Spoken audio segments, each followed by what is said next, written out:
ছিল ছোট্ট একটা বিলাই, তার নাম ছিল মিনি। মিনি খুব দুষ্টু কিন্তু খুব সাহসী ছিল। একদিন মিনি জঙ্গলের পাশে খেলতে খেলতে একটা ছোট্ট পাখির কান্না শুনল।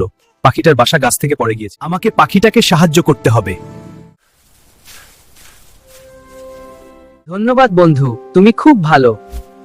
সেদিন থেকে মিনি আর পাখি খুব ভালো বন্ধু হয়ে গেল, আর তারা প্রতিদিন একসাথে খেলতো। 2 days later. আমি খুব চিন্তিত। কি হবে দেখে কিছু খারাপ লাগছে না। কি হয়েছে বন্ধু? এর ভেতরে একটা বড় ঝড় আসতে পারে।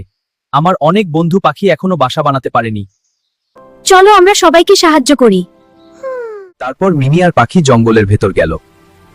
ঝড় আসছে, তাড়াতাড়ি ডাল পাতার ঘাস জোগাড় কর। হ্যাঁ চল, এদিকে আন, মিনিকে কাছে নিচে রাখ।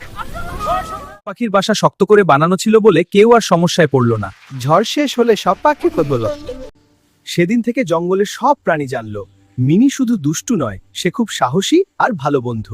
Subscribe my channel.